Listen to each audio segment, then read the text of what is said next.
In this video, I'm going to be going over some questions that are asked about Turo, and they're frequently almost always answered incorrectly, even by people that are trying to sell you courses. If you're new, this might save you money. If you're already on Turo, this actually might save your business. Maybe you're wondering, what's my credibility to even talk about these questions in regards to Turo? I've been in the car rental industry for 8 years. I've been on Turo for about 5.5 years. I've done over $150,000 a month. I've done over $1 million in annual revenue. My annual record on Turo so far was about $330,000 gross on Turo. I know the best of both worlds. I am more versed in the private world, and these questions do apply to private rentals.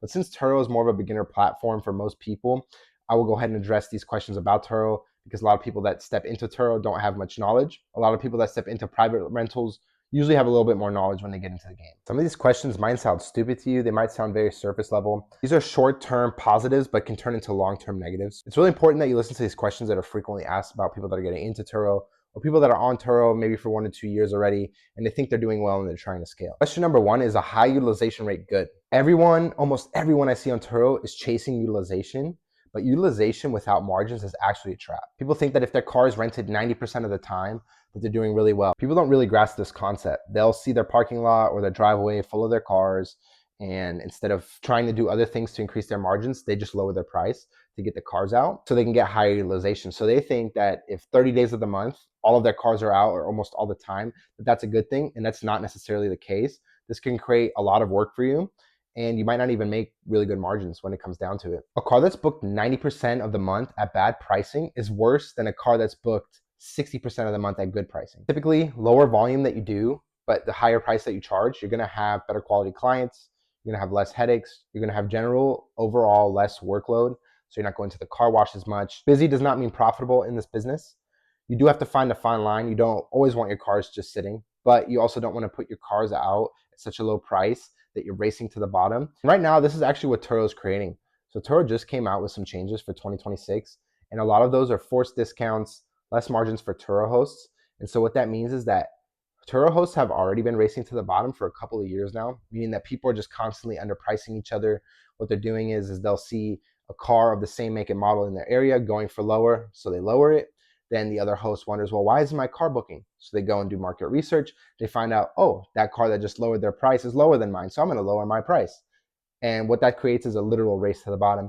People keep lowering their price. They think that other cars are booking more because they're at a lower price. Their perceived ideas is that they need to lower their price in order to get their cars out. What that's creating is this higher utilization, but it's going to keep you a lot busier, and it doesn't necessarily mean that you're making more money. With Turo forcing these discounts, with the race to the bottom, with Turo also taking away control from hosts, you have to be really, really careful how you price your cars. There are people literally pricing brand new cars for lower than the big box car rental companies. The reason big box car rental companies have low prices on their cars is because they're buying them below invoice price or at wholesale rate. Think about it. Hertz is a nationwide company. So when they go to Honda or they go to Kia or they go to any of these manufacturers and they're buying vehicles, they're buying thousands at a time. So they're getting huge discounts. You going in and buying 1 or 2 cars at a time, you're not getting any discounts. That way you cannot compete with those prices. Turo has its own appeal, and that's why people book on Turo over the big box car rental companies. That does not mean that you should be comparing your price to those companies, and that's essentially what Turo is trying to do on your behalf. That's why they're lowering prices. That's why they're forcing these discounts, because they're trying to be competitive on their price with these big box car rental companies. They're smart by doing this because there's a lot of hosts, and in my opinion, Turo is taking advantage of these hosts, because a lot of these hosts get desperate and they keep lowering the price on their cars, wanting their cars to go out. And Turo thinks, well, we're competitive. Hosts have high utilization, so a lot of hosts probably think that's good. But don't get me wrong, if you have good rates and clean margins and you have high utilization, that's obviously the perfect combo. That's how you're gonna be the outstanding business on Turo. That's how you're gonna be able to grow your fleet.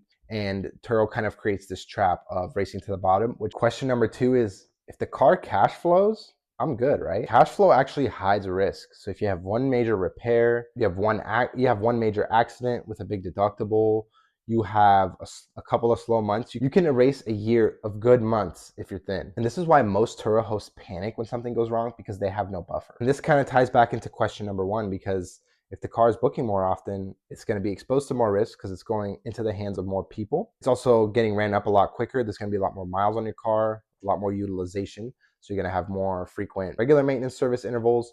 You're going to have more major repairs over time. Even if you have warranty on your cars, you have to consider downtime on those repairs.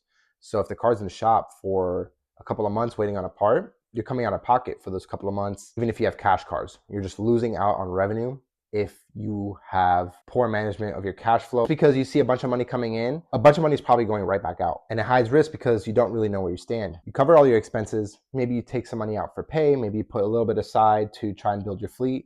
And then a couple of catastrophic things happen one after another and you're completely wiped out. You definitely want to be tracking your expenses. You definitely want to be making sure that your cash flow is net positive, because you can kind of roll things over from month to month and you really just might not be making any actual profit, especially when you're considering depreciation of the vehicle, maintenance expenses, insurance expenses, and then you got to pay yourself for your time.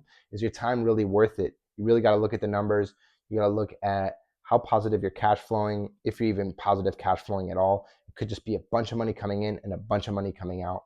If you see a Turo host saying they made, like I did, they're making $330,000 in a year, that doesn't mean that they're taking away anything.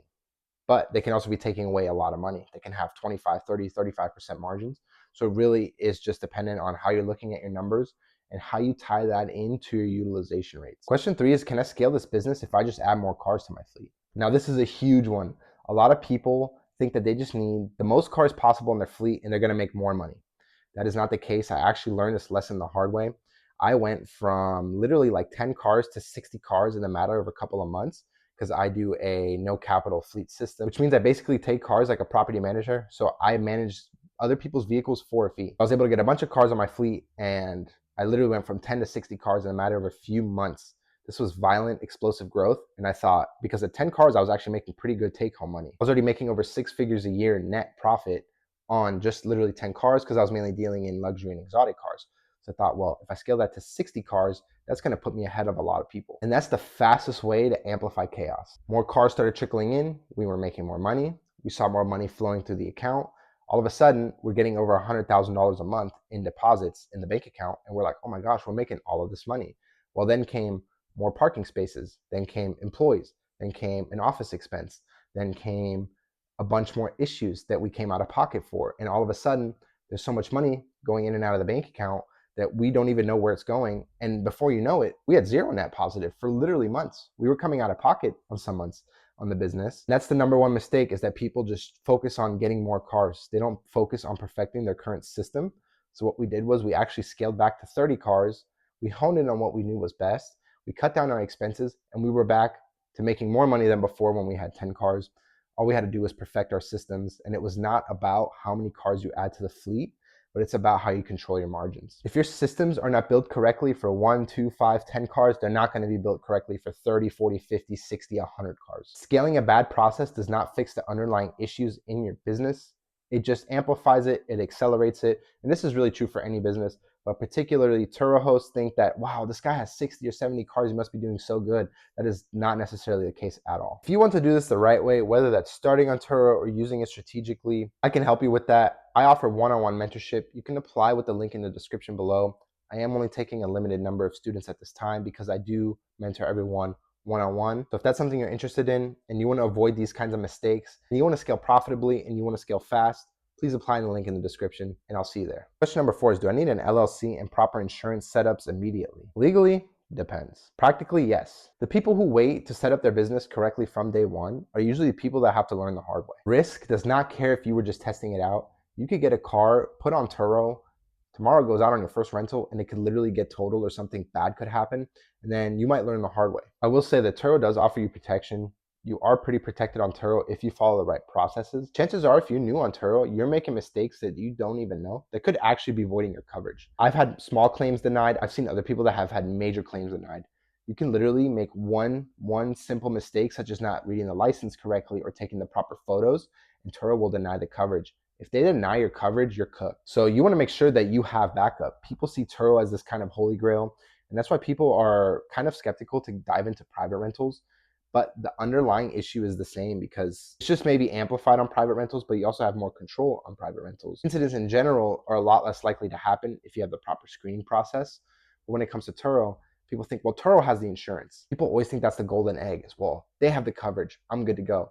Yeah, you're good to go if, have you read all of Turo terms of service? Do you follow all of Turo terms of service? If you make one tiny slip up, you're literally screwed. So you want to make sure that you have your proper entity set up. You want to make sure that you have the proper insurances. Oh, I'll just keep personal insurance on this car while it's on Turo. Go ahead, try it. Maybe that works for one car. Does it work for 5 or 10 cars? I don't know. You might have to find that out the hard way. Technically, you should have an LLC, you should have the proper protection, and you should be set up like any regular business. Otherwise, you're taking the risk as a sole proprietor. Question number 5, is this passive income? This is probably the most misconstrued question that I see coming around Turo. A lot of people that I talk to that want to get into the business, they're like, well, I want to make some extra passive income on the side. Turo is not a passive income whatsoever. When it comes to Turo, you're going to be communicating with the guest. You have to actively manage your listings if you want high utilization at good prices. You're going to have to wash the cars. You're going to have to meet guests. You're going to get phone calls late at night when an accident happens. You're going to get, what are you going to do when a guest's car battery dies? What are you going to do when a guest gets into an accident at night? Do you know how to navigate that situation? Maybe you do, maybe you don't. But at the end of the day, if you want to be a good operating business, you're going to do a lot more work than you think. That doesn't mean that you can't build a good business on Turo. This doesn't mean that you can't make money on Turo. But this means if you go in with the mindset of this is a passive business, you're going to be in trouble. Maybe you're not allowing adequate time to handle Turo. That means that you're not putting in enough effort, so you're not going to get the results that you want. Maybe you are getting the results that you want, but it's so taxing on you that you come to find out this is not a passive business, and now maybe you're 5 cars deep into the business, 10 cars deep into the business, and you can't get out of it unless you want to lose a bunch of money. If you're thinking about going into Turo or even private rentals, thinking it's a passive business, this is not the case. Some people think that Turo is less work than private rentals. I don't know why. Maybe because Turo has the insurance structure, but that has nothing to do with your operations. Your operations are the same. Literally everything is the same. If a guest gets into an accident, you still have to set up tow, Turo or private.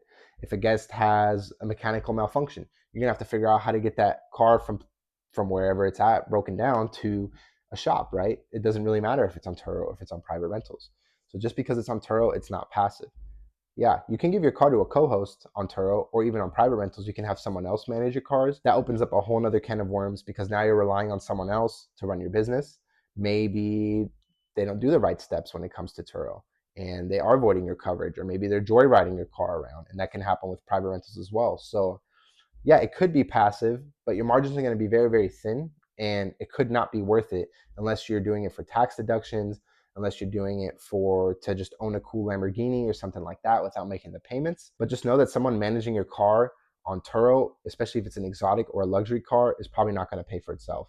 With economy cars, this is very possible. And this is why I like the consignment model on private rentals, or even with economy and luxury cars, because the margins are higher, the volume is higher, and you're going to get a lot better outcomes. This is not a video to sway you away from Turo. This is just answering common misconceptions before you get into Turo. That way you can best protect yourself when it comes to Turo, and you can have the right expectations going into the business and know what to look for and know what to work on day one. If you work it backwards from these questions, then you might get yourself into a lot of trouble.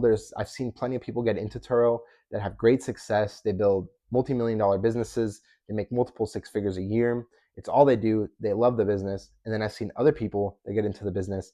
They're 10, 20, 30 cars deep eventually. They hate the business. They want to get out of the cars. They're upside down on the cars. If they sell them, they're going to take major losses. And so you want to make sure that if you're getting into this business and you want to succeed, and it's not just a tax write-off or to own a cool car on the side, take all these questions into consideration. Most people will fail on Turo, not because the platform is bad, but because they misunderstand what they're actually trying to build. People think that they're building income on Turo, but they're really building exposure on Turo. Just remember, if you don't control it, you don't own it. Thanks again for watching. Please don't forget to like, subscribe, and comment, and we'll see you in the next video.